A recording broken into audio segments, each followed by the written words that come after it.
મહારાષ્ટ્રમાં સ્થાનિક સ્વરાજ્યની ચૂંટણીઓનું નામાંકન શરૂ થઈ ગયું છે ત્યારે જ સુપ્રીમ કોર્ટે અનામતને લઈ ધોકો પચાડ્યો છે। સુપ્રીમ કોર્ટે સોય ઝાટકીને જણાવ્યું છે કે જો સ્થાનિક સ્વરાજ્યની ચૂંટણીમાં 50%થી વધુ અનામત ક્યાંય પણ હશે તો તેઓ ચૂંટણી રદ કરી દેશે। ચૂંટણીમાં 50%થી વધારે અનામત ક્યાંય પણ ચલાવવામાં નહીં આવે। તેના કારણે મહારાષ્ટ્રમાં યોજાનારી સ્થાનિક સ્વરાજ્યની ચૂંટણીઓનો ખોરંભે પડે તેવી સ્થિતિ જોવા મળી છે, કારણ કે અહીં સંખ્યાબદ્ધ બેઠકો પર 50% કરતાં વધુ અનામત અમલી છે। આ સંજોગોમાં જો રાબેતા મુજબ સ્થાનિક સ્વરાજ્યની ચૂંટણી યોજાય તો સુપ્રીમ કોર્ટે પોતે તેણે કહ્યું તેને રદ કરી દેશે। આ સંજોગોમાં ફરીથી ચૂંટણી યોજવી પડે તેવી શક્યતાઓ દેખાય છે।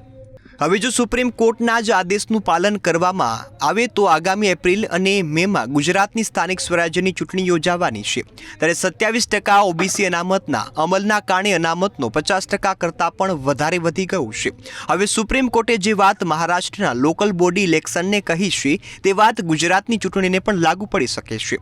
આમ પરત ઠેલાયેલી ગુજરાતની ચૂંટણી વધુને વધુ પરત જાય તો આશ્ચર્ય નહીં થાય। હાલમાં તો ગુજરાતમાં ડિસેમ્બરમાં યોજાનારી સ્થાનિક સ્વરાજ્ય ચૂંટણી મતદાર યાદી સુધારણા કાર્યક્રમના કારણે છેક આગામી વર્ષે એપ્રિલ મેમાં ગઈ હોય તેવું મનાય છે।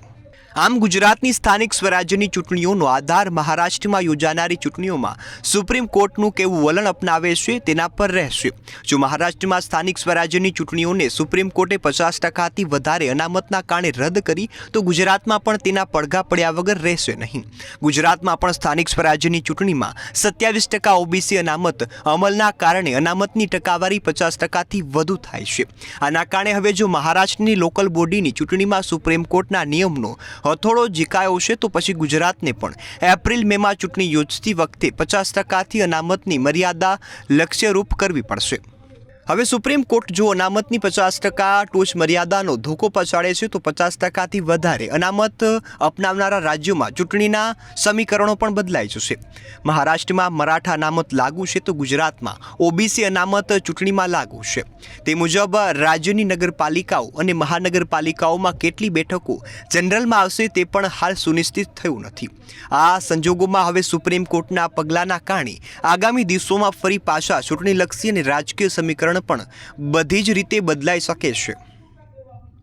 ગુજરાતમાં શાસક પક્ષ અને વિપક્ષ બંને ઓબીસી અનામતના આધારે રાજકીય વ્યૂહરચના રચવા માંડી હતી। હવે સુપ્રીમ કોર્ટે અનામત માટે 50%ની લક્ષ્યણ રેખા દોરતા રાજકીય પક્ષોમાં ફરીથી પાછી દોડધામ મચી જવા પામી છે।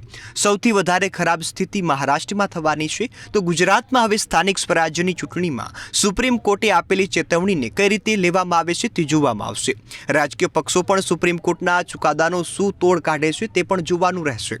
પણ ગુજરાતમાં તો એ સવાલ ચોક્કસ પૂછવા માંડ્યો છે કે જો સુપ્રીમ કોર્ટે અનામતની 50%ની લક્ષ્મણ રેખા દોરી કાઢી છે તો પછી 27% ઓબીસી અનામતનો અમલ કેવી રીતે કરવો? સરકાર 27% ઓબીસી અનામતનો અમલ કરવા માટે કયા પ્રકારની ફોર્મ્યુલા અમલમાં લાવશે જેથી સુપ્રીમ કોર્ટના આદેશનો પણ ભંગ ન થાય અને 27% ઓબીસી અનામતનો પણ અમલ કરી શકાય। હાલમાં તો સુપ્રીમ કોર્ટે ચેતવણી આપી છે કે કોઈ આદેશ આપ્યો નથી, પણ જો આદેશ આપ્યો તો એપ્રિલ મેમાં યોજાનારી સ્થાનિક સ્વરાજ્યની ચૂંટણીમાં ભયમાં મુકાઈ શકે છે। તેને ફરીથી મુલતવી રાખવી પડે તો પણ આશ્ચર્ય નહીં થાય। પહેલાં તો મહારાષ્ટ્રે જ સુપ્રીમ કોર્ટની ચેતવણીનો તોડ કાઢવો પડશે અને પછી ગુજરાતે પણ આ જ દિશામાં વિચારવાની ફરજ પડી શકે તેમ છે। હવે મહારાષ્ટ્રને મરાઠા અનામત અને ગુજરાતની 27% અનામતને કયા ફિટ કરવું તે સૌથી મોટી સમસ્યા છે।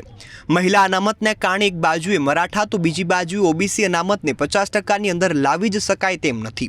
તેથી કયા અનામતમાં કાપ મૂકે તો ઓબીસી અનામત ઉમેરી શકાય, જો બીજી કોઈ અનામતમાં કાપ મુકાય તો અનામતમાં આવેલા વર્ગો પણ ઉશ્કેરાઈ જાય તેમ છે। તેથી બંનેમાં સત્તાધીશ રાજકીય પક્ષોએ આવા કોઈ પણ વર્ગથી નારાજગી પોસાય તેમ નથી। તેથી સુપ્રીમ કોર્ટે દોરેલી રેખાનું પણ માન સચવાય અને અનામતમાં પણ કોઈ તોડ નીકળે તે દિશામાં પ્રયત્નો ચાલુ થઈ ગયા છે।